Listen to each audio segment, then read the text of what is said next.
respected seniors, colleagues, and dear friends. It gives me immense pleasure to welcome you all to this academic session, the first Journal Club of IMA AMS Trivandrum Chapter. I'm pretty sure that it's going to be a very interesting and very informative session. I'm not wasting much time. I'm really glad to welcome the respected President of IMA Trivandrum Branch, I must say a vibrant President, Dr. G.S. Vijaykrishnan, who gives a lot of support to AMS activities. Dr. R.C. Sreekumar, I think he'll join within a short time.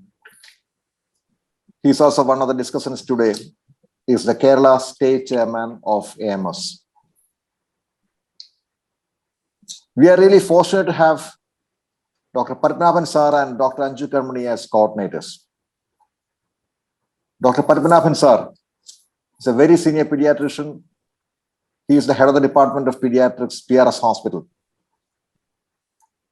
He did his MBBS and MD at Trivandrum Medical College, DCH at Mumbai, followed by MRCP and MRCPCH.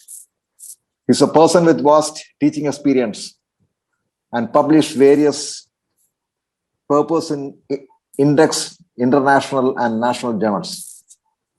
Oru Guru Tulyanaya Vyakti. I welcome you, sir, with all the respect. Thank you. Thank you. Dr. Anju.K.Kanmani, my friend, is a consultant pediatrician in Kerala Government Health Services. A very good academician, excellent organizer, a talented orator, and he conducts a lot of public awareness programs. A dedicated professional. Welcome you, Dr. Anju. Thank you so much, sir. Dr. Regi Jose is a professor of community medicine, Sree Gokulam Medical College. She is also the convener of WDW of IMA Trivandrum Branch and the director of Snehida Women's Health Foundation. She has tremendous knowledge in epidemiology, biostatistics, and bioethics. She has several national and international publications to her credit. I'm really glad to welcome you, ma'am. Thank you, sir. Dr. Jaiganesh K Viswambharan is a consultant minimal access surgeon in the Department of Minimal Access Surgery, GI and Bariatric Surgery, Ananthapuri Hospital.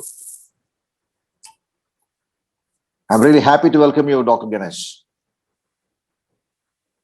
Dr. Saurabh V is a consultant pediatric surgeon in the Department of Paediatric Surgery, Ananthapuri Hospital. He did his MS and MCH at Trivandrum Medical College and fellowship in minimal access at Mumbai. I welcome you, Dr. Saurabh V. And I welcome all the participants once again on behalf of the whole IMA AMS team.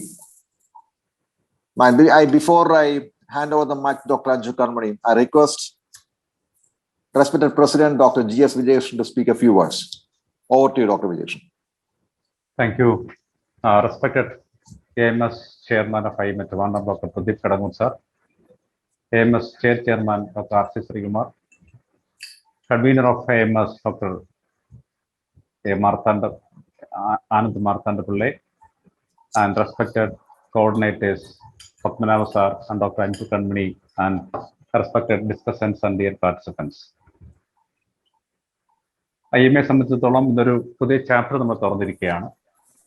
നമ്മൾ ഏറ്റവും നല്ല രീതിയിൽ നല്ലൊരു academic exercise കഴിഞ്ഞ ഒരു മാസമായിട്ട് തന്നെ AMSന്റെ കീഴിൽ നമ്മൾ തുടങ്ങിക്കഴിഞ്ഞിട്ടുണ്ട്. നമ്മളൊരു ക്ലിനിക്കൽ ക്ലബ്ബ് തുടങ്ങി, അതിനുശേഷമാണ് ഇപ്പോൾ ഒരു ജേണൽ ക്ലബ്ബ് കൂടി നമ്മളിവിടെ സ്റ്റാർട്ട് ചെയ്യുകയാണ്. ഇനിയും ഒരുപാട് കാര്യങ്ങൾ AMSന്റെ കീഴിൽ നമ്മൾ ചെയ്യാൻ ആഗ്രഹിക്കുന്നുണ്ട്. നല്ലൊരു ടീം ഡോക്ടർ പ്രദീപ് കുടുംബം സാറിന്റെ നേതൃത്വത്തിലും ഡോക്ടർ ആനന്ദമാർത്താന്റെ നേതൃത്വത്തിലും നല്ലൊരു ടീം AMSന്റെ നല്ലൊരു വർക്ക് ചെയ്യുന്നുണ്ട്. അടുത്ത ഒരു വർഷത്തേക്ക് IMA Trivandrum മെമ്പേഴ്സിനെല്ലാം പ്രയോജനം ചെയ്യുന്ന രീതിയിൽ ഏറ്റവും നല്ലൊരു അക്കാഡമിക് ഫീസ്റ്റ് AMSന്റെ ഭാഗത്ത് ഉണ്ടാവുന്നൊരു പ്രതീക്ഷയാണ്. ഞാൻ കൂടുതൽ സംസാരിക്കുന്നില്ല. എല്ലാവിധ ആശംസകളും ഈ ജേണൽ ക്ലബിന് വേണ്ടി നേരുകയാണ്. നല്ലൊരു അക്കാഡമിക് എക്സസൈസ് നടക്കട്ടെ എന്ന് ആശംസിക്കുന്നു. Thank you. Thank you, Dr. G. Vijaykrishnan. Dr. Anju.K.Kanmani, over to you. Thank you, sir. Good evening, all. Respected teachers, seniors, friends, colleagues. We will go to the proper program. And I would like to thank all Dr. Vijay sir, Pradeep Pedangur sir, Ananthapuri sir, Altaf sir, and all those who are concerned, who has given me this chance to conduct this program also. And as Vijay sir was telling, we practicing clinicians and those who is in the health services and all will find really less time to update themselves with the journals and all. So it is a welcome move from IMA to, in this regard, to keep us abreast with the, whatever is just happening around. And our program is, we are planning to do in such a way that the relevant topics will be chosen from various disciplines and will be, analyzed in each session actually. So today we have got a very interesting topic in discussion, which is of course interest to not only the surgeons, pediatricians, gynecologists, general practitioners. An acute abdomen, wherever there is an acute abdomen, there is always a query of an acute appendicitis, and surgeon may not be at hand and all. We are all, we think very much in this regard, because there will be this anxious parents will be there. The patient will be very anxious, and also whether this patient requires a surgery or not, or should we try a trial of antibiotics. This has been a point of discussion even from from many years and all. So in this regard, especially in the COVID era and all, where the services were muted a bit, this thing came up again and again. So Dr. Padmanabhan sir, as we have already discussed, sir has already told, so it's an excellent academician. Sir has come up with this excellent article, and we will, without any losing any time, we will go to the journal proper. The agenda will be something like this. Dr. Padmanabhan sir will be telling the salient features of this journal, and he will also express his thoughts regarding the article. And we have Dr. Regi madam, who is an expert in SPM, in analysis and all. Madam will share the thoughts about the article, how it was conducted, the statistical analysis and all those things. And of course, we have an eminent surgeon, as well as a pediatric surgeon, Dr. Jaiganesh sir and Saurabh V sir here with us. And of course, we have Sreekumar sir also will be joining, and we will be sharing their thoughts also, because we should know what practically is happening and all. And then the dais will be open for discussion, and we will close the session as early as possible. So without any time losing, with the permission, we'll go to Dr. Padmanabhan sir. Padmanabhan sir, kindly share the PPT and tell us your thoughts, sir. Please, sir. Thank you, everybody. I hope you can see my slides, is it? Yes, sir. Very much visible. Okay. Now, without much ado, I'll straight away go into the topic. It is non-operative management of acute appendicitis. Now, this is something which touches the practice of everybody. That's why I'm bringing it up in this. See, this is an original article which came up in the randomized trial comparing antibiotics with appendicectomy for appendicitis. And it's a CODA trial, comparison of antibiotic. 1 minute, let me see if I have the pointer. Okay, the CODA trial, the comparison of antibiotic drugs and appendicectomy, published in New England Journal in October 2020. And this is a randomized trial comparing antibiotics and appendicectomy. In this comparison, the outcomes of antibiotic drugs and an appendicectomy, can I just, yeah. 1 minute, yeah. In this comparison outcome of antibiotic drugs and appendicectomy, to compare antibiotic therapy with appendicectomy in adults with appendicitis, there have been many studies. I'm just putting up one study. There have been studies in pediatrics also, including those with an appendicolith. Antibiotics were non-inferior to appendicectomy on the basis of results of standard health status measures.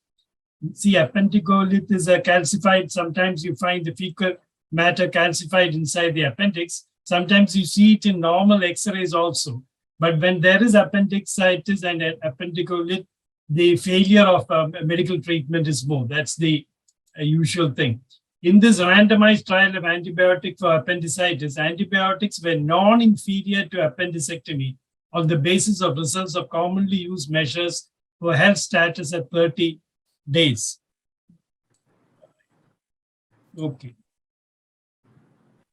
Now, by 1 week, the resolution of symptoms of appendicitis was similar in the two groups. That's number one. By 90 days, 29% of the participants in the antibiotic group had undergone appendicectomy, including 41% of those with appendicolith and 25% of those without appendicolith. Therefore, you would wonder, therefore, 1/3 of the patient required an appendicectomy by 3 months of time. The percentage was more in patients with appendicolith. Now, participants and the caregivers in the antibiotic group missed less time from work than those with appendicectomy group, but emergency department visits and hospitalization of the index treatment were more common in the antibiotic group. This is more common in the antibiotic group because you give them a list of things under which they should come for follow-up. Therefore, they have to go up for follow-up in these patients. In the antibiotic group, therefore, how to look at it is, people will say, look, there is complication, they 1/3 require appendicitis at the end, appendicectomy at the end, even if you give antibiotic. But the way to look at it is, some people look at it, in the antibiotic group, more than 7 in 10 participants avoided surgery. Many were treated as an outpatient basis, but this may not be possible in pediatrics. And participants and caregivers miss less time at work than appendicectomy. These were the things which came out of the CODA trial. In the antibiotic group, participants with appendicolith were at a higher risk for appendicectomy, but was less than 50%, and complications that participants without an appendicolith. Now, I would leave the article to be analyzed by our expert from community medicine who can do it better. But of course, it's an article from New England Journal. When you put up an article, and this is not the only article, there are multiple articles which have come. But when you change the practice, you should definitely go into the details, scientific analysis of the article. Now, let's see what the guidelines say. I'm just trying to put you in 2022, where do we stand? Where do we stand here? Now, if you look at it, if you look at the professional societies, you would find that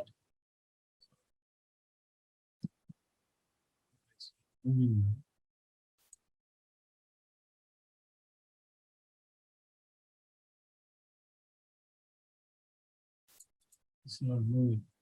Suddenly stop moving. Yes, moving here. Okay. See, the American Association for Surgery and Trauma in 2018, surgery or non-operative approach is reasonable. Look at it. These are the opinion of the surgeons, not of the physicians. Is reasonable, they said. But the NICE guideline was more careful. For now, surgical treatment is the accepted standard, but medical treatment, including antibiotics, may be an alternative. There's an increasing body of evidence in support of non-operative treatment. This is what most of the surgeons I have met tell me about. But let's go ahead and see what happens. World Society of Emergency Surgery says high quality evidence supports non-operative treatment with antibiotic. This safe alternative to surgery should be discussed in selected patients without appendicolith. That's the World Society in 2020. And the American College of Surgeons in 2020, high quality evidence indicate that most patients, I repeat it again, that most patients can be treated with antibiotic rather than appendicectomy. See, this is written by the American College of Surgeons. However, patients with appendicolith who are treated with antibiotic have a higher risk of complication than without appendicolith.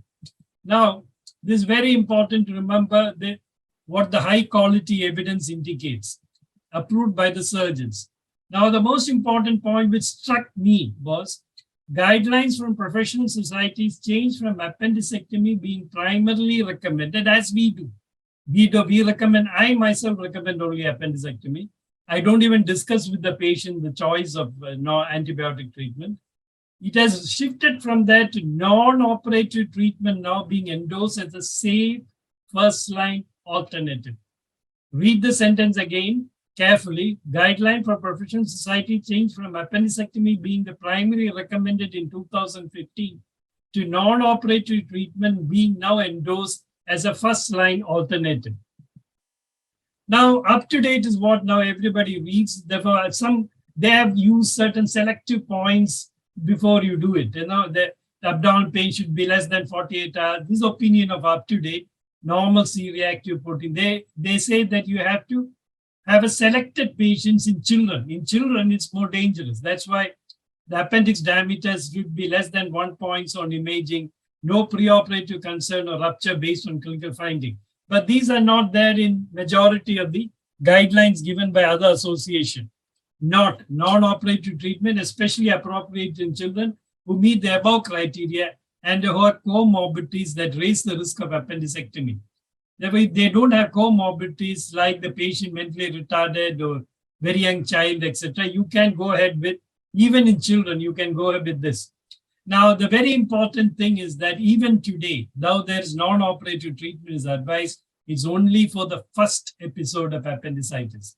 For the second episode, nobody advises non-operative treatment. Now, the more important things to be pointed is NOM should only be performed by a surgeon with pediatric experience. The physician should not take up the expense by himself. In one large randomized, approximately 20% of children presenting with appendicitis met the criteria which up to date is given. But in adults, it's much more. You know, in the COVID time, from 3% who were taking non-operative in America, it went up to 33%. 1/3 took up non-operative treatment, and there was no increase in complications. Caution to be maintained. Second, therapeutic creep towards treatment of abdominal pain, not appendicitis, with courses of antibiotic. This is a very important warning which we have to take. The moment you say that appendicitis can be treated by antibiotic, some of our colleagues, especially general practitioners, they start giving antibiotic when they suspect appendicitis. No, from the beginning to the end, the radiologist as well as the surgeon should be involved in the treatment. It's a very important point which I stressed already. Very widely, antibiotic protocols widely, but including piperacillin, tazobactam, ceftriaxone, metronidazole. I am not going into details of that. Therefore, in the CODA trial, nearly half the participants assumed to receive antibiotic were not hospitalized for index treatment. Now comes the counseling. With respect to the caregiver values and preferences, hello? 170 patients found that 85% of the caregivers would prefer surgery over non-operative management if their child had appendicitis. About children, primarily due to concerns about the potential for perforation and death. But you know, if you properly consider, see, the risk of perforation is low and the mortality from this is almost negligent. 60% would agree for a surgery. Now, in the COVID time, the agreement was much more than this. Therefore, it depends on how you counsel the patient. Now, finally, the World Society of Emergency recently endorsed NOM as a reasonable management option for children, even for children with uncomplicated appendicitis without appendicolith. But after the CODA trial in adults, even with appendicolith, they are advising this. But it should be a shared decision making. Now, the question of the day, why I threw open this is, should this change our practice? Can we any longer can we any longer shy away from the responsibility of discussing non-operative treatment or non-operative management of appendicectomy with our patients in a classical appendicitis? Now, if today you might operate on an appendicitis, the patient may even become all right, go home. Somebody might tell him, look, did the doctor give you the option of a medical management? Because all the reputed surgical associations are telling it has to be discussed with the patient. Should we change our practice? That is the question I am raising in front of the elite here. Thank you. Thank you, sir, for that crisp and precise presentation. And as sir has already mentioned, this is a very extensive, elaborate study conducted in Newcastle. And I would like to request Dr. Regi Jose, Madam, to share her thoughts and enlighten us on the value of the statistical and epidemiological value of the study. Over to Regi, Madam.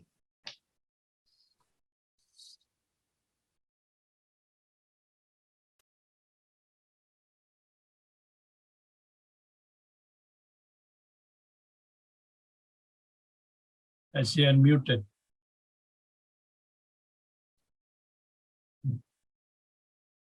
Madam, kindly unmute, Madam. Excuse me, Madam. Regi, Madam. Regi, Madam. Kindly. Yes, Madam. Sorry. It's okay, Madam. Please continue. Thank you, Padmanabhan sir, for your thank you, Padmanabhan sir, for your cross references, especially when we discuss journal articles. We just focus on one single article, and then this is exactly what is needed from clinicians. That whenever we see an article, we have to refer other articles, other journals, other guidelines. And he gave us an opportunity to see what exactly this CODA trial is projecting to, or what exactly we. I think we can have some input regarding the decision-making process of the clinician, whether antibiotics or appendicectomy. So I am focusing only on the journal article and where this article is guiding us to. So I have to.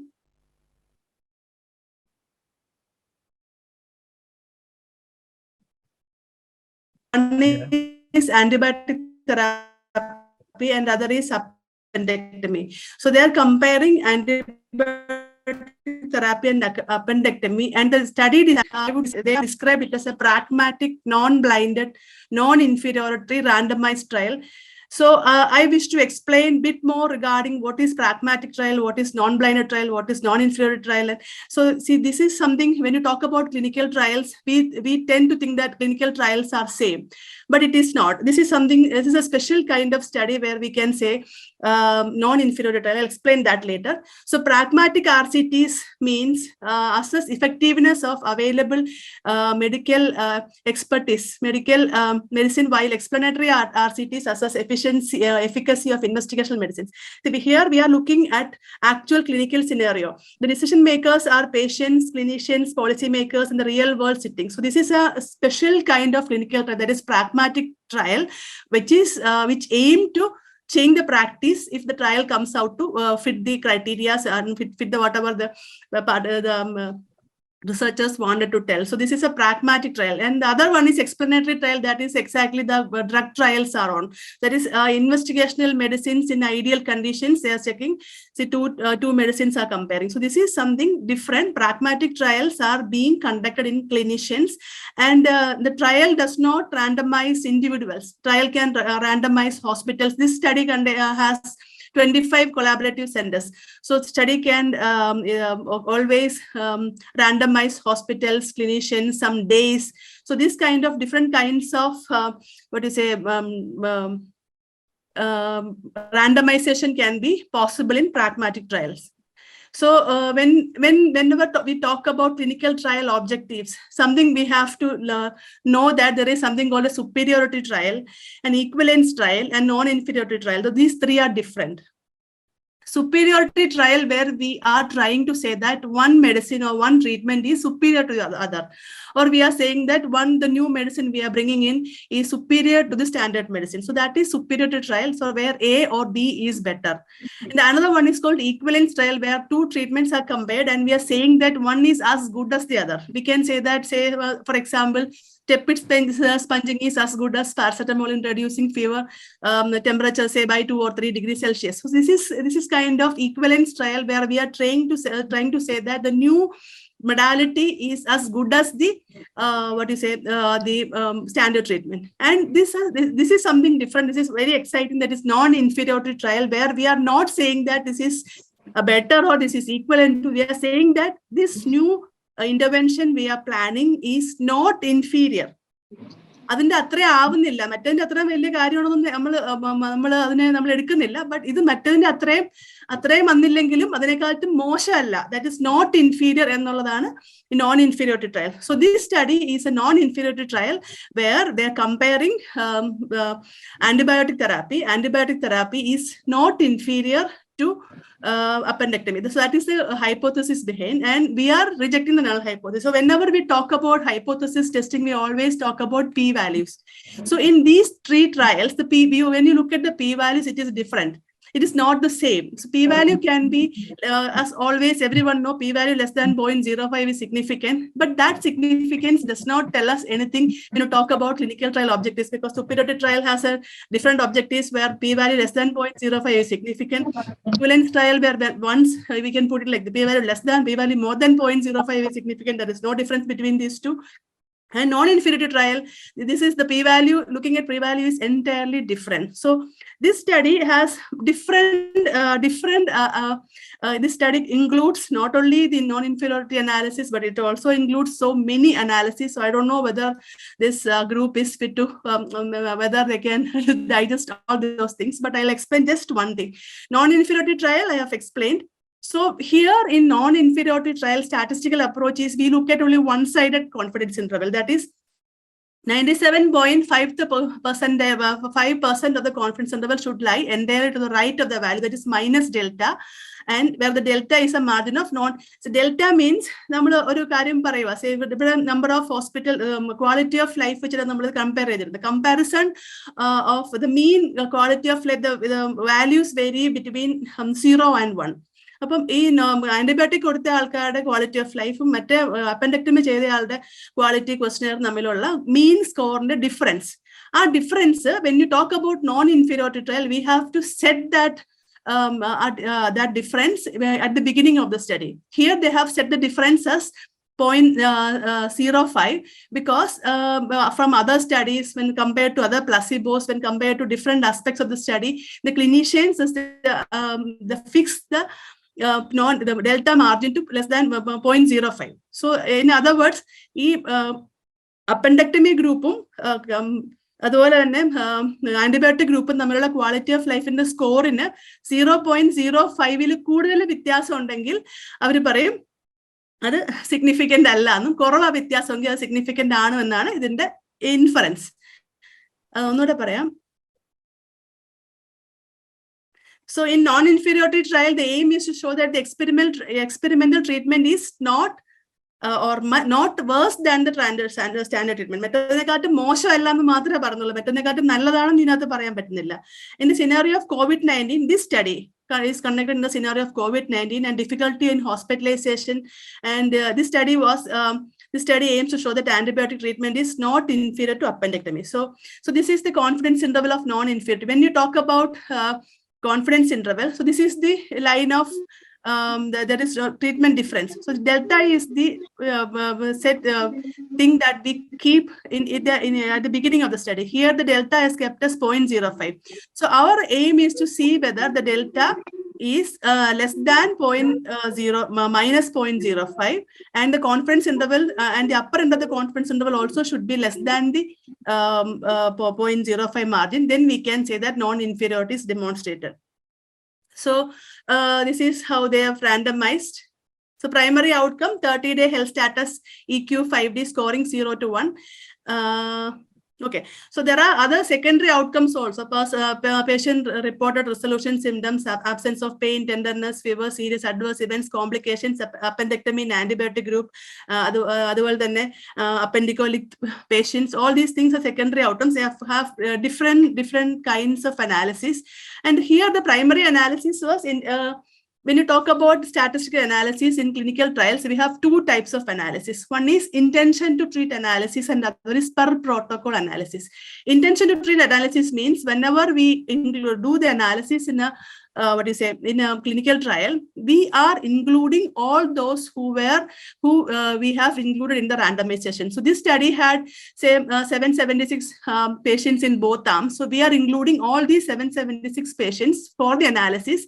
irrespective of their attrition or their loss to follow-up or their crossover. So we are including those. So that kind of analysis is intention to treat analysis. When you talk about non-inferiority trials, it is not always good to be satisfied with the intention to treat analysis. We have to have per protocol analysis also.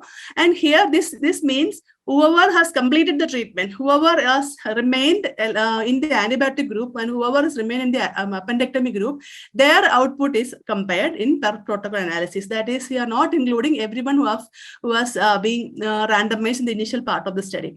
So in non-inferiority trials, where especially in pragmatic trials, always the statisticians and the epidemiologists want to do both intention to treat analysis and per protocol analysis. So these are two types of analysis. And here they have kept the non-inferiority margin as 0.05. So this is something called the equivalence margin, that is a delta. The largest difference between groups that can be judged as still clinically non-inferior. എന്തുമാത്രം change വന്നാലാണ് non-inferior ആണെന്ന് നമുക്ക് പറയാൻ പറ്റുന്നത്. അപ്പൊ അതാണ് equivalence margin. അത് ആദ്യമേ study തുടങ്ങുന്നതിന് മുമ്പേ we have to keep. So in this study, the delta is set as 0.05 and the non-inferiority margin is minus 0.05.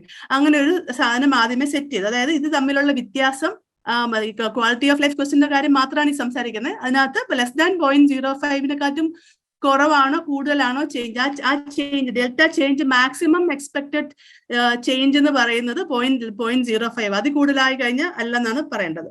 And here the pre-specified non-inferiority margin is minus 0.05. ഞാൻ മുമ്പേ പറഞ്ഞു ഇത് one sided ടെസ്റ്റ് ആണ്.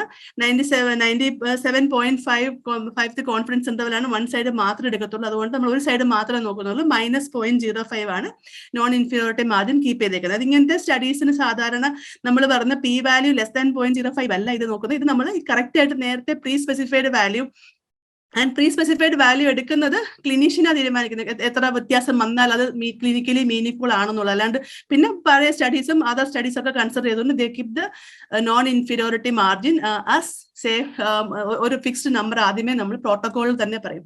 So in this non-inferiority trial, null hypothesis states that the primary endpoint of the new treatment is worse than the active control by pre-specified margin. അത് നമ്മൾ എപ്പോഴും സാധാരണ എല്ലാ സ്റ്റാറ്റിസ്റ്റിക്കൽ ടെസ്റ്റും പറയുന്ന പോലെ null hypothesis സ്റ്റേറ്റ് ചെയ്തിട്ട് we reject the null hypothesis. ഇവിടുത്തെ null hypothesis പറയുന്നത് വേഴ്സ് ആണ്. അത് കഴിഞ്ഞ് നമ്മൾ പറയും, നമ്മൾക്ക് പ്രൂവ് ചെയ്യും this is not as worse as we thought, അല്ലെങ്കിൽ അത് സ്റ്റാറ്റിസ്റ്റിക്കലി നമ്മൾ കണ്ടുപിടിക്കും. So the result in this study, the antibiotics of the total 1,552 adults who were randomized into two, that is 776 with the antibiotics and the other 776 with the appendectomy. So they were followed up for a period of say different days of follow-up. And here നമ്മൾ നോക്കുന്നത് 30-day follow-up കഴിഞ്ഞപ്പം എന്താണ് score, ഈ Q5D score നോക്കി. And the mean difference was 0.01. 95% confidence interval വന്നിരിക്കുന്നത് minus 0.001 to 0.03. ഇതാണ് അതിന്റെ result കൊടുത്തിരിക്കുന്നത്. ഇവിടെ നോക്കി അറിയാം ആന്റിബയോട്ടിക് ഗ്രൂപ്പിന്റെ score 0.92 plus or minus 0.13. സർജറിയുടേത് 0.191 plus or minus 0.1. ഒറ്റ വ്യത്യാസമുള്ളൂ, 0.01ന്റെ വ്യത്യാസമേ ഉള്ളൂ. ആൻഡ് അതിന്റെ കോൺഫിഡൻസ് ഇന്റർവെൽ ആണ് -0.001 to -0.03. അപ്പൊ ഈ കോൺഫിഡൻസ് ഇന്റർവെല് നമ്മൾ സെറ്റ് ചെയ്തേക്കുന്ന വാല്യൂ എന്ന് പറയുന്നത് ഒരറ്റത്ത് 0.05, മറ്റേ അറ്റത്ത് -0.05. അപ്പൊ -0.5 finding is statistically significant. Even if we say that there is only 0.01 difference between these two, this finding is statistically significant. So when they look at the other parameters of subgroup appendicular present there also we have there is a statistical significance in the difference between these two. So here in appendicular it is not crossing 0, so it is 0.003 to 0.03. So this is not statistically significant. So there is it is very important when you interpret p values. This is when you look at confidence intervals, especially in non-inferiority trial. My only wish is to say that we are not looking at p value less than 0.0. We are looking at the delta value and where we have kept the delta, that is 0.05 is the delta that is being prefixed here.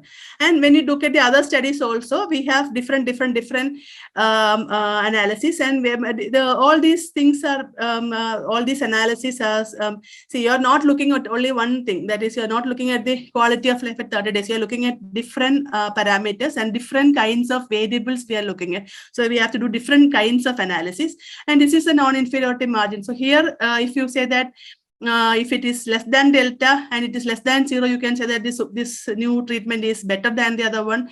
Here, new non-inferiority demonstrates our value is like this. It is minus 0.004 to 0.03, and our value is 0.01.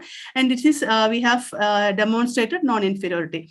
When you talk about the p-value, that is different delta value varies from, say, between the minus delta and the plus delta, then we can say that equivalence is demonstrated. So this is this green line is the non-inferiority demonstrated in this study.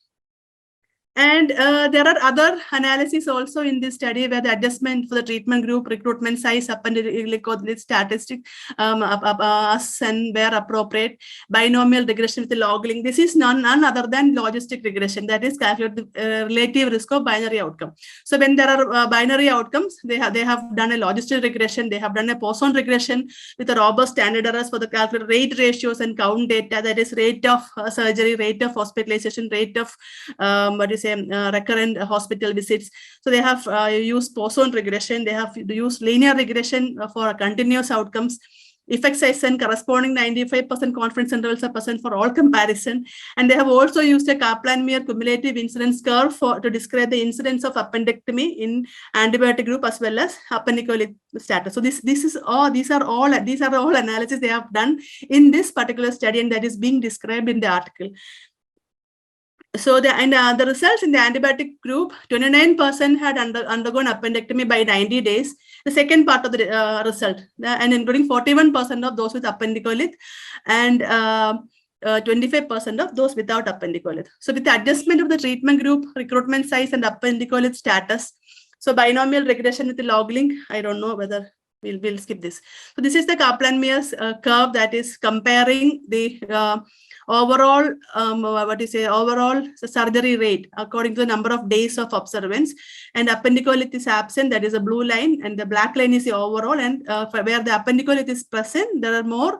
You can look at the upper right corner where 41% had undergone appendectomy within 90 days in the appendicolit group. So whenever you take decisions regarding treatment modalities for this, you have to always consider the appendicolit status of appendicolit also. And here also you can say that this is statistically significantly different in the appendicolit, where the appendicolit is absent or appendicolit is present. So you have to take a decision regarding this. So this is also demonstrated in this study, and the complications were more finding is statistically significant. So when we look only at the 30-day quality of life, this was not inferior to antibiotics, was not inferior to surgery. But when you look at the complications, there is a significant difference in the complications, occurrence of complications in the antibiotic compared to the appendectomy group. And higher rate of antibiotic group could be attributed to those with appendicolit. So that is also a significant finding. And those without appendicolit, the rate ratio is 1.05. So this is something I want to tell. Here the rate ratio is 1.0. Rate ratio means experimental event rate divided by control event rate. That is the experimental group event divided by control event rate ratio. Rate ratio confidence interval 1. Confidence interval should not cross 1. That's random. One side random better. But confidence interval crosses 1. That is 0.45 to 2.4. So this is not significant. So by looking at the confidence interval, you can say whether this finding is significant or not statistically. And the rate also, serious adverse events was 4 per 100 participants in the antibiotic group and 3 per 100 participants in the appendectomy group. And the rate ratio, that is, and the difference in the rate ratio, that is also not significant. So here we are saying that this not significant finding is significant to a clinician when the decision is for the antibiotic, right? So it is very important when to take a significant result, when to take a not significant result, and we have to analyze in the scenario, clinical scenario, whether this significance is significant or not. So this is the adverse event complications. I can skip all these things. So what you want to conclude from this study? Surgery is superior. We can discuss. Antibiotic and surgery are equal choices.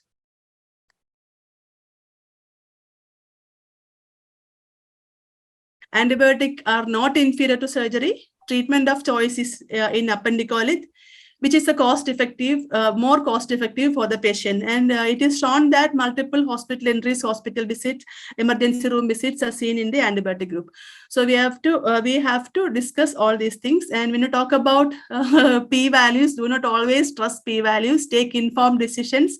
Take the best decision for your patient, and the clinician is the best when it comes to one-to-one decision making, where clinician. So we can discuss all these things and the clinician take the decision in discussing with the patients. That is what I wanted to tell you.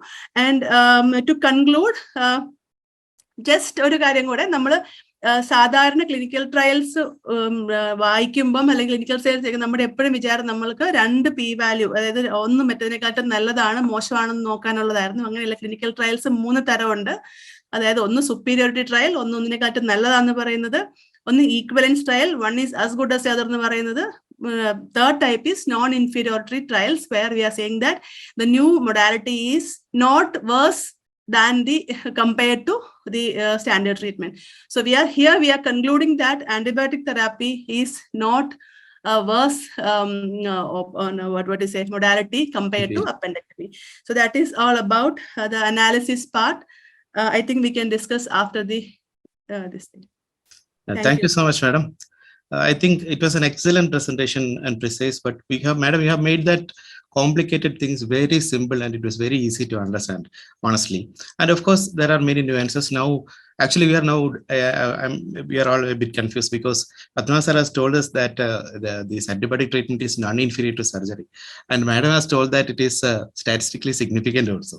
So this is the right time when we want to hear from the clinicians. So I would like to first request Pradeep sir, Sreekumar sir join cheyidittunda sir? Illa, vannitilla. Okay, in that case, we will first hear from Dr. Jaiganesh sir, and over to you, sir. Sir, kindly share your thoughts. Yeah, this is a very important study which has been done, I think, in a quite a rigorous manner. So I'm not a person who can assess really in depth the quality of the study. They must have done a good job. That is why it has come in the journal. But saying that alone and reducing it to very few take-home messages would be counterproductive, because a whole variety of clinical presentations and situations which are social also we see in the real world. So when we translate these results into the real world, there can be real problems. The message is true, and I don't think this is anything new in the minds of any experienced clinical practitioner. We all know that there is a segment of appendicitis which can be treated by antibiotics. We do know that there is a segment in which surgery should be done. We know there is a segment in which surgery should be done immediately and as early as possible, where if you don't do, you will land up in severe trouble. We also know that in such cases, time to delay in taking to theatre is the single most important decision, the factor which predicts the morbidity and ultimately in few cases even mortality. So in the background of this, we should see this. It's interesting to see in this study that in those huge numbers, even in their selection, they have really left out many of the complicated cases. So in this 25 centers, when they're seeing the caseload, it will be interesting to see that there is another almost 1,000 out of 3,000 who are having complicated appendicitis. So that is a huge number. Due to various factors. So this largely corresponds to acute uncomplicated appendicitis. Now the conundrum comes, how to really sit and really judge this acute, uncomplicated appendicitis, which looks very simple in 4 words when stated on a PowerPoint slide. But so it depends on where you are seeing the patient first. So if you are seeing within the first hour, wide DDs, and you will be nowhere. If you wait for another 6 hours, you can maybe narrow it down.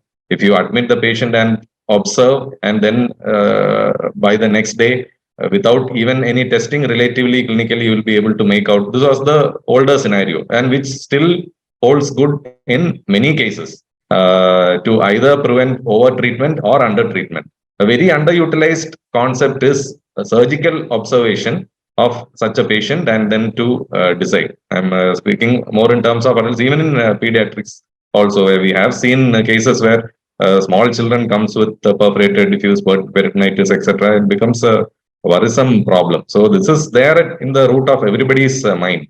So to select out these cases, again, what is the method which they have used? Till recently, the dictum is they have gone ahead with CT abdomen in most of the cases in concert with ultrasound. Ultrasound, yes, it is operator dependent and dependent. So, but if it's an experienced clinician who's doing a conscientious job, mostly by at least 85 to 90%, we can say that it will be accurate. Now, the use of a CT brings it up to almost more than 98 or nearing 99%. So, once you have a CT proven appendicitis and then not taking action on it, is a very troublesome affair in the practical world. So you have to compare. I am not.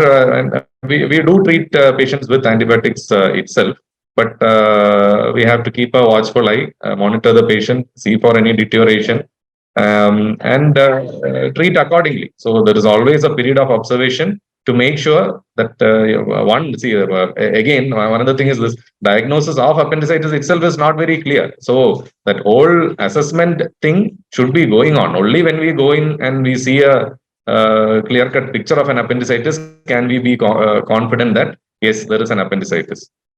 Also, there is an interesting segment of around 10 or 11, maybe the very low cases, and it was interesting to see the range also. Even in this group, 10 cases of neoplasm.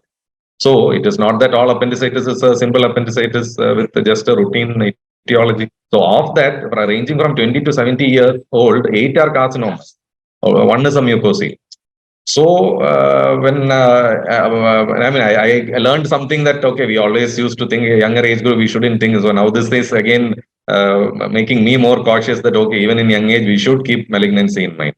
So now that's not the main message of the talk, but just something which came to my brain. So there are a lot of scenarios eminently treatable. The so-called uncomplicated appendicitis is treatable with antibiotics, which we knew, which we were using, and which we will continue to use. So on a broader message regarding the talking with the patient that a trial of appendicitis of antibiotics may work.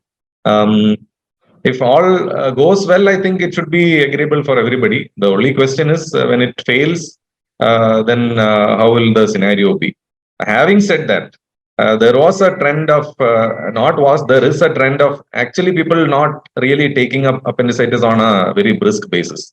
That is due to very practice-based scenarios. One is availability of OT time, anesthesia. Another thing, I doubt whether I should tell. It's plain what you call lack of professionalism or laziness or better things to do also come. So waiting in the night and then taking up. So then they go ahead and prove with clinical trials that yes, it is possible to wait and then do on the next day. But is that what a surgeon should be doing? Nobody really wants to come and operate in the night. But so if you are having the philosophy that yes, appendicitis is a surgical treatment and it requires treatment emergency in certain scenarios, you also should be willing to come and operate in the night and then get rid of it. Another interesting thing is this all 96% lab cases, which is good in its own way. So if you see the discharge time, it is it is 1 day. So even in the admission, maybe because of the trial basis and for the study purpose, also affecting that also is 1 day, the admission. So within 1 day, the patient is going home.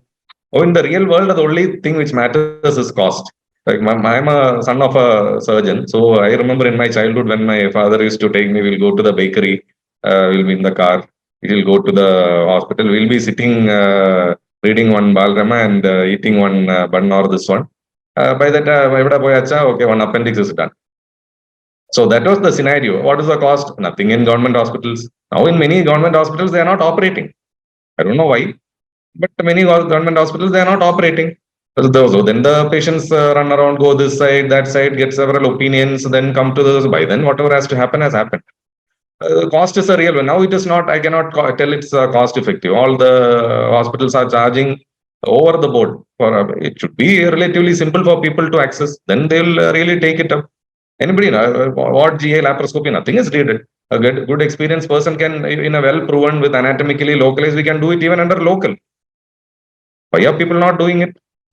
So a surgical disease is a surgical disease. It has to be treated by the surgeon. They have to make a conscientious decision without any other factor coming into that decision making, like money, with whatever, all the things. Their concern should be for the patient, and in an ethical manner. If you are treating, then definitely I still will hold that appendicitis is a surgical illness. It is good that this trial has come out, so that we can defend or give some scientific data to support our treatment making decisions in a way that yes, conservative also is possible, may or may not fail in such and such cases. If so, then you have to go ahead and do the surgery.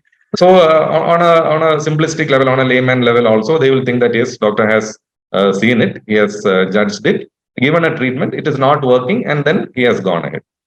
So that's the way I would put it. But it's a very interesting study, and it's a good topic to discuss.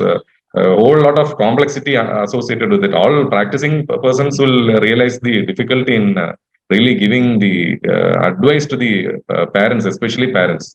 Because we do come across really worried parents who are not in a position to really take a decision. So informed decision making also may be tough in those scenarios unless you have real hard data. Thank you so much. Yeah, I would like to know the pediatric surgery experience also from Saurabh. Yeah. Yeah. Over to Saurabh, sir. Thank you, Jaiganesh, sir. Now we will hear from Dr. Saurabh, sir. Please, sir. First of all, good evening to all respected esteemed teachers, members. I hope I'm clear. Am I Yes, audible? sir. Yes, sir. Very much. So, in a few slides, I would like to put my perspective to the elite audience, academicians, researchers who are listening on to the presentation. Sure, sir.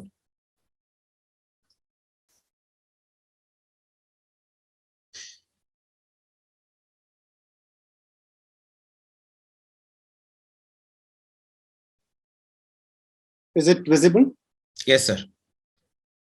Thank you. Okay.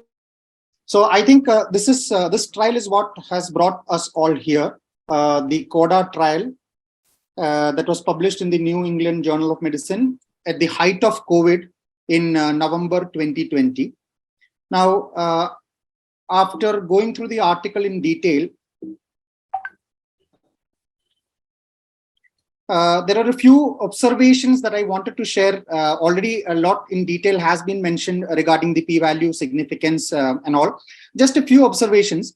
One was that the imaging to confirm appendicitis was CT scan alone or in combination with an ultrasound or MRI in 96% of the participants.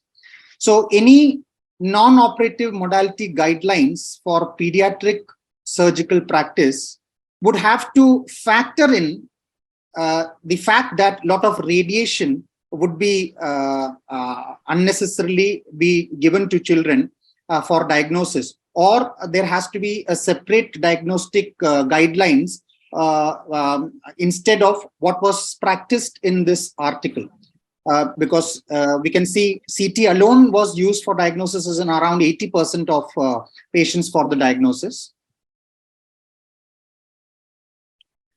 Now, another aspect was in detail when I read, one additional course of antibiotics was prescribed within 90 days after the index treatment, that is around 11% in the antibiotic group. Now, they are not mentioning whether these patients are coming back with recurrent abdominal pain, whether they are coming back with appendicitis, recurrent appendicitis. And they go on to say that the protocol did not specify how to manage recurrent appendicitis. Now, again, this point was mentioned that visit to emergency department was around 9% in antibiotics and 4% in surgery. But what is more significant is the hospitalization after within the 90 days was around 24% in antibiotics and 5% in surgery. Probably the 24% hospitalization also included those for appendicectomy after the antibiotic or the NOM approach. Now, this is what the result says, that the antibiotics were non-inferior, but they go on to say that by 90 days, 29% of the participants in the antibiotic group had undergone appendicectomy. That means within 3 months of undergoing the NOM approach, the patients came back to undergo appendicectomy. That is 30%. Now, as surgeons, we are interested that if we are giving antibiotic alone management, how many of them will actually be coming back and needing appendicectomy? We are not interested in a 3-month follow-up. We need data. We need solid follow-up data. And this was the main limitation of this study. They go on to say that it includes only 90-day follow-up, which means 3 months follow-up, and thus underrepresents recurrence and long-term complications. They also go on to mention that in another randomized controlled trial, similarly for antibiotic versus appendicectomy, that was the very well-known APAC trial, the rate of appendicectomy in the antibiotic group was 27% at 1 year, and it rose up to 40% at 5 years. So that is what we surgeons are interested in. So that got me interested, and I searched, and I found that the CODA trial, they have actually come out with their longer term outcomes. Now, this article was published in the NEJM in 2021. So that is 1 year down the lane. They have come out with their longer term outcomes. And what is interesting to note here is, in the antibiotics group, the percentage of patients who underwent subsequent appendicectomy was 40%. To elaborate, the percentages were 49% at 3 and 4 years, according to limited longer term follow-up. So now we are seeing the long-term results of the NOM alone patients in the CODA trial. So here 49% with 95% confidence interval, even the range what they're saying is 44 to 53. We can almost conservatively say that 50% of patients who underwent the NOM approach came back for appendicectomy by 3 to 4 years. Now, again, just to elaborate on that study, they go on to say that among patients with recurrence in the antibiotic group, perforation was reported in 20%, a percentage that was similar to that in the appendicectomy group. Now, I don't understand why they should say that it is similar to that in the appendicectomy group, because these patients have been treated with antibiotics, have been sent back home, and 20% of them, when they come back for surgery, we are seeing perforated appendix in them. These patients could have been taken up in the very first outset and had avoided the need for surgery for a perforation. And I think disappointedly, they subsequently say that in their trial, the long-term incidence of appendicectomy in the antibiotic group was higher than pooled results from prior trials. Now, this is their Kaplan-Meier graph curve results, and we can see that even in patients without appendicolith, that is appendicolith absent, they required surgery. Appendicolith absent is this curve. They almost 40% of them, they required surgery by 2 years of age, by 2 years of follow-up. So we are not even talking about those with appendicolith. That almost it's crossed 50% here. But those without appendicolith also required, 40% of them required surgery in just 2 years of follow-up. Now, it's very interesting when I went through that article, because the article was not published as a main article, but it was more like a letter to the editor regarding the long-term follow-up outcomes. And the letter starts with the statement that antibiotic treatment of appendicitis is now described as an accepted first-line treatment by the American College of Surgeons. Now, I was not aware of such a guideline, so I went to the reference that was provided, and this is the reference that was provided: the American College of Surgeons COVID-19 guidelines for triage of emergency general surgery patients. Now, when we click on the link, we realize that these guidelines were only specifically for patients who are coming during the pandemic period. They go on to say, and are meant to be considered for patients presenting with general surgical emergencies during the pandemic. Now, we all know that during the pandemic, even elective and emergency surgeries carried high risk of morbidity and mortality for patients who had COVID or who were having symptoms of COVID but did not have positive results. So these guidelines have to be taken in the situation of pandemic where American College of Surgeons suggested these guidelines. And you will note that these guidelines have not been updated since December 2020. Now, referring to the article that was mentioned, Treatment of Acute Uncomplicated Appendicitis Clinical Practice, the article starts by saying that the advantages and disadvantages of each should be discussed with the patient.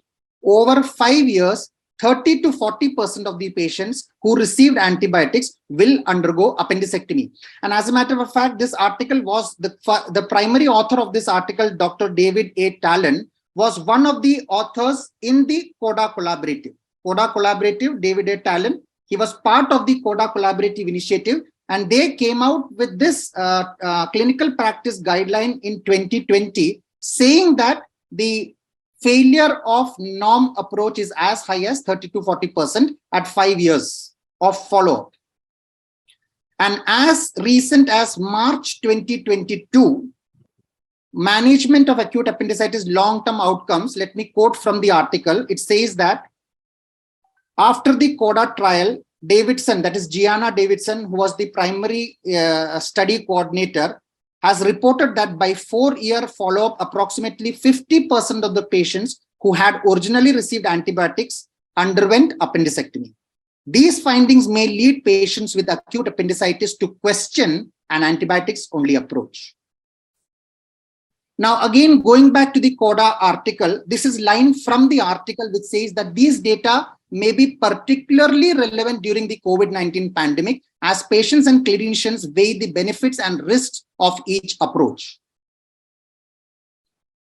I'll skip that slide because of want of time. There are many other articles that I have that show that there is increased risk of perforation with the norm approach, and the cost and total hospital costs are similar between the two.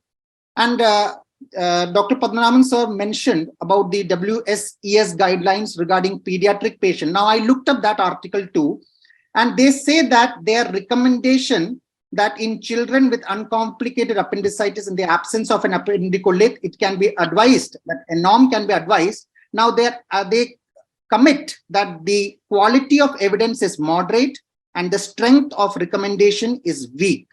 Now, in their own table regarding how strong their recommendations are, a weak recommendation comes much, much lower down.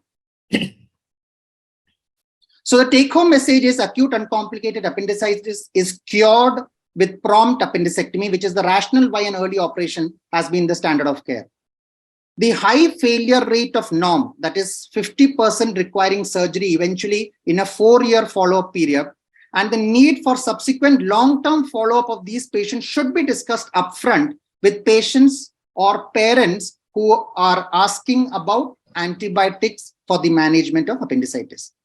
And maybe in a select group of patients, early initiation of antibiotics will definitely give complete symptomatic resolution initially, but they will need to be followed up for recurrence of symptoms with repeated A&E visits, repeated surgical consults, or offered appendicectomy electively.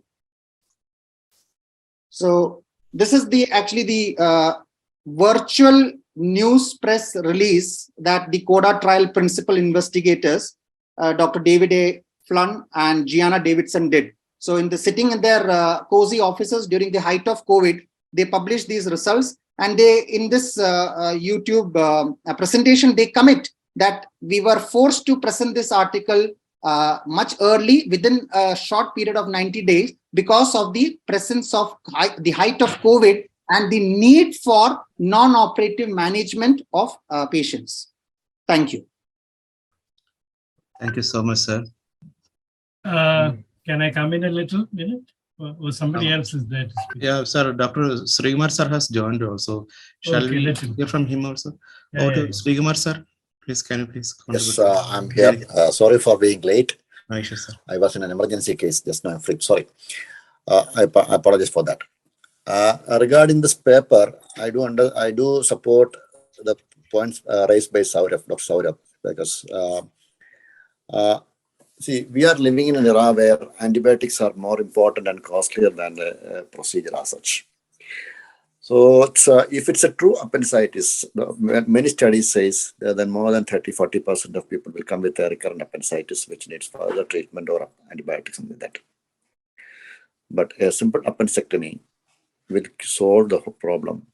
This prevent recurrences, complications of appendicular abscess, appendicular mass, etc. So just imagine a patient who develop appendicular mass and appendicular abscess. The need of antibiotics is very, very high. You need to go for higher antibiotics, complications, drainage, then re-appendectomy. That. So considering this, of course, this paper says, I do agree that this paper says antibiotics will settle the acute appendicitis in a good number of patients. But in our situation, I prefer those who can afford to do, those who can undergo to do it in early cases, better go for appendectomy rather than appendicitis. So this paper is just fascinating, just fantastic to say that there are some medical cure for a disease which is surgically curable. So because of that, as a surgeon and as a teacher, I don't agree with the many findings in the paper. So that's my opinion. Thank you. Thank you so much, sir. Dr. Padmanabhan, sir, please. Yeah, I just want to make a few comments on this. First of all, you see, just to keep the discussion rolling, we presented this paper. There are so many other papers on this. And the sum total of everything is taken up by the guidelines given by the Surgical Association, American Surgical Association. That is, I am only took up the surgical guidelines, not any physician's guidelines. Therefore, that was the reason. Now, the question is, when you give an option, if I have an option that if I have an appendicectomy, even for 5 years, I will not have a recurrence. It is up to the patient to select whether I go for appendicectomy or medical treatment. Now, this option is not being given nowadays by our doctors. We decide that this is appendicectomy. We go ahead with appendicectomy is the best. Now, the surgical treatment has its own issues, some issues here.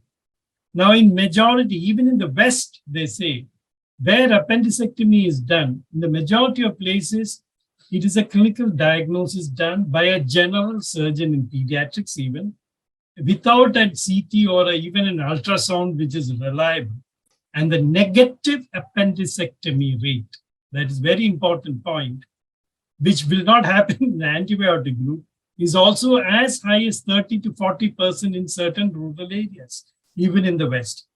Now, the problem of perforation, even in a patient who many children, I don't know about adults, even if you present within one day, you will find the appendix is already perforated. Therefore, perforation is not, if it is taken up early, it is not a life-threatening feature. And what is missed, surprisingly, what I found, was the carcinoid tumor. They said that the most important thing is not malignancy, but the carcinoid tumor is what is often missed. And that is why now they clearly say, for a recurrent attack of appendicitis, you should never do the antibiotic management.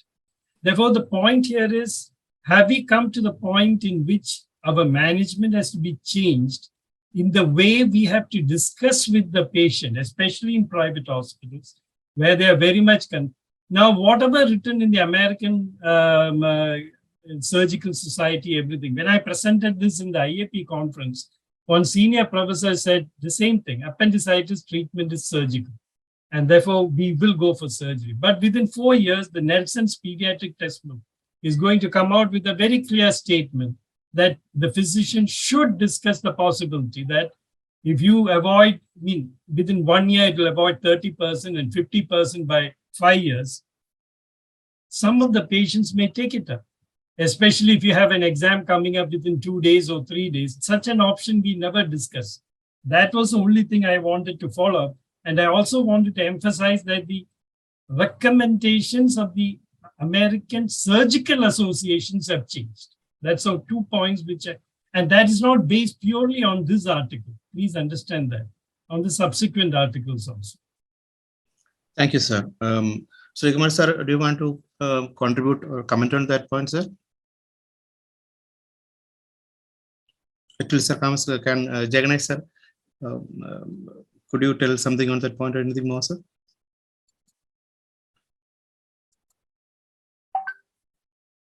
I think I have a point. Sir, please, sir.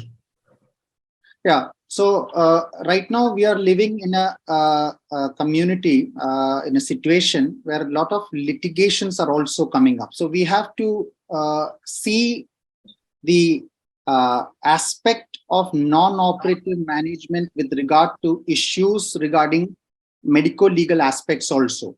Unless there are standard textbooks that have specific guidelines that this is an accepted line of management, people can question when they come up with complications as to why we were not adequately counseled regarding these complications. And when we talk of perforations, it just happened that there were no mortality in the particular study, but Dr. Jaiganesh also will vouch that we have seen enough and more morbidity and mortality with regard to patients coming with complicated appendicitis. So I think unless it becomes a standard treatment of care, unless standard textbooks recommend, I think it is not wise, and we should stick to what is the current therapy that is recommended. Yes, sir. Sir, any take on the Doctor, 1 minute here. Doctor, yes. 1 minute here. I am also, that's what I said from the medico-legal angle. You go ahead and operate and see, suppose tomorrow in General Hospital, tomorrow a doctor operates on an appendicectomy and it turns out to be a negative appendicectomy. Couldn't he be sued for operating when he never gave the option? Couldn't it work the other way around also?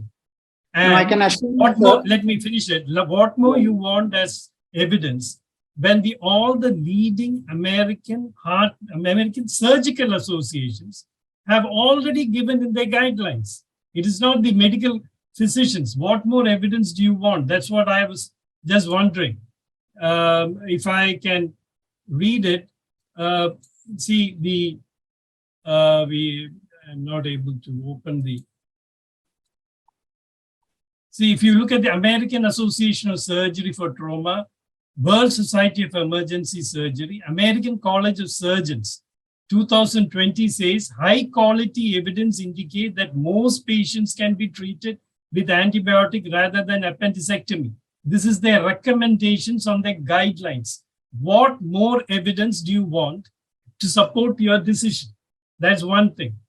And you pointed out medico-legal. That exactly is the reason why I'm telling. I always wonder in the hospital in which I work, the patient comes to the ER. Many times the emergency doctor refers the patient to the surgeon. The surgeon operates in the night. Everything is fine. But in some patients, I find after 10 days or 15 days, the patient has a urinary infection, or even on the 5th or 6th day.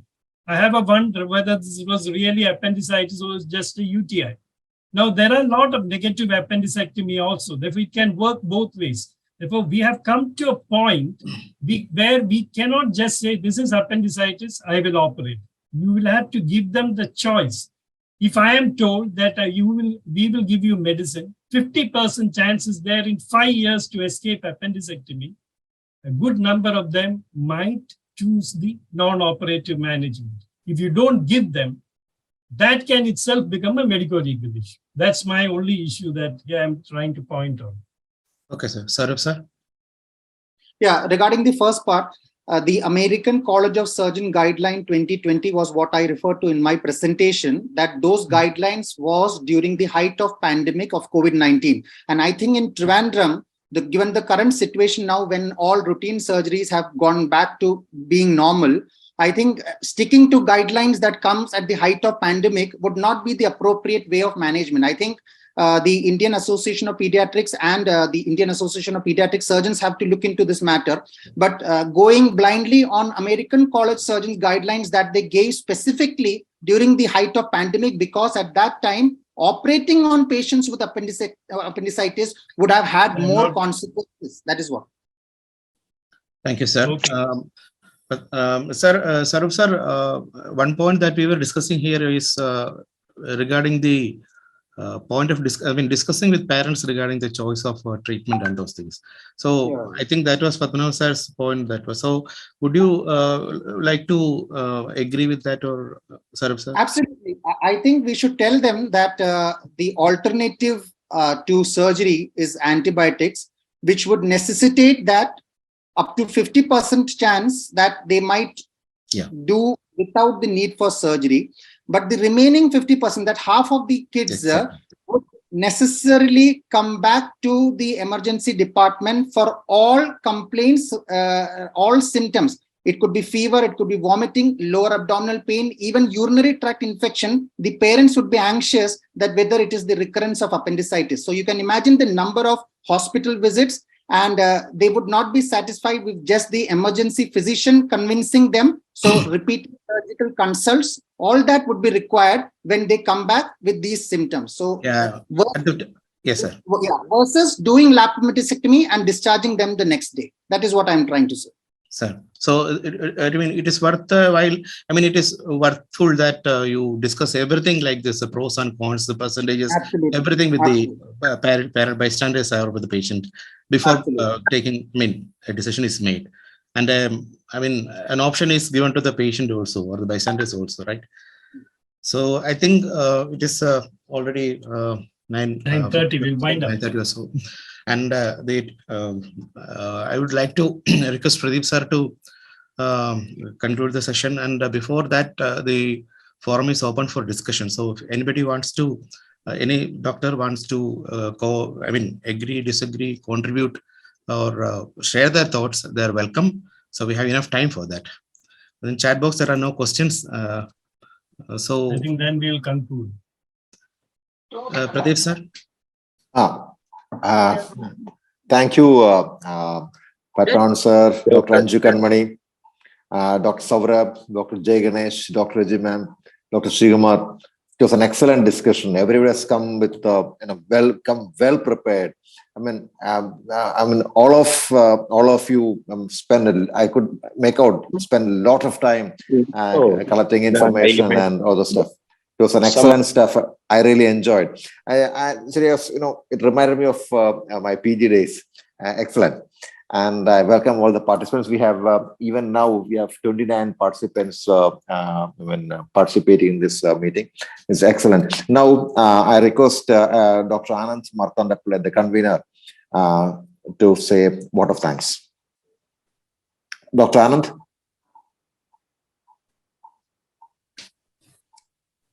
Dr. Ananth? Muted answer. Thanks. Ananth, please propose the vote of thanks.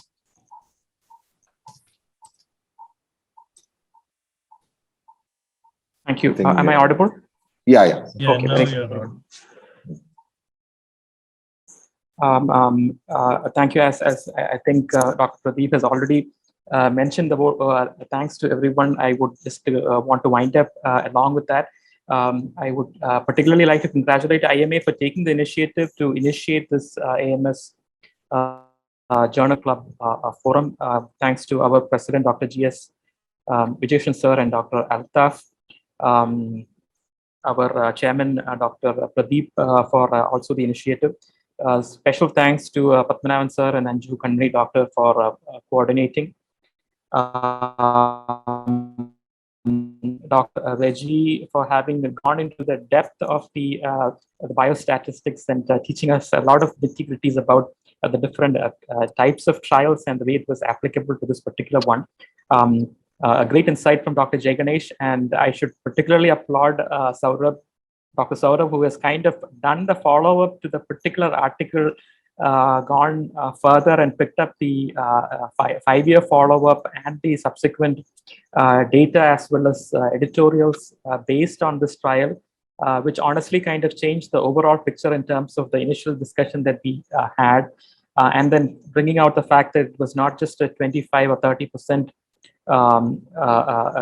requirement of surgery, but close to a 50% at a 5-year follow-up, which I think kind of changed the whole point of discussion. But appropriately, I think Padmanabhan sir has also given us an overall view and the relevance of giving the patient and the family the choice to make the decision, making an informed consent with them, giving them all the information, and then subsequently have them also take part in the eventual decision. And the surgeons also reiterating the fact that for ethical reasons and for legal reasons and sometimes for purely medical reasons, because of the experience that they have had with the recurrence that they see and the complications and mortalities which come out of it, it should not be a decision which should be taken lightly.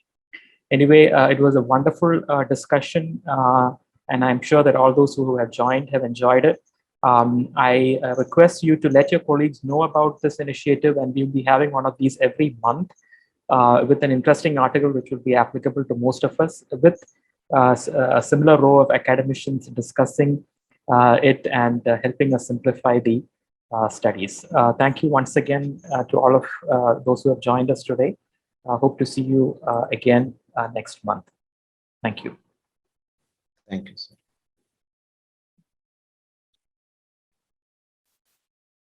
Thank you all. ഞാൻ ഒരു കാര്യം പറഞ്ഞോട്ടെ, നമ്മൾക്കൊരു WDW women doctors wing ഒരു sale വെച്ചിട്ടുണ്ട് Sunday IMA branch ഹാളിൽ. എല്ലാവരും with family ഒന്ന് ജസ്റ്റ് ഒന്ന് ഡ്രോപ്പ് ഇൻ ചെയ്തിട്ട് പോയാൽ ഞങ്ങൾക്ക് ഒരു എൻകറേജ്മെന്റ് ആയിരുന്നു. അത് ഞാൻ വോട്ട് ഓഫ് താങ്ക്സ് കഴിയാൻ വെയിറ്റ് ചെയ്യുമായിരുന്നു. Thank you. പ്ലീസ് എല്ലാവരും ഒന്ന് വരണം. തീർച്ചയായിട്ടും. Thank you. എത്ര മണി വരെ 8 മണി വരെ ഉണ്ടാവും അവിടെ? 8 മണി വരെ ഉണ്ടാവും. Okay, great. Okay, we'll come. Definitely, yes. Thank you, sir. And all the best. Thank you.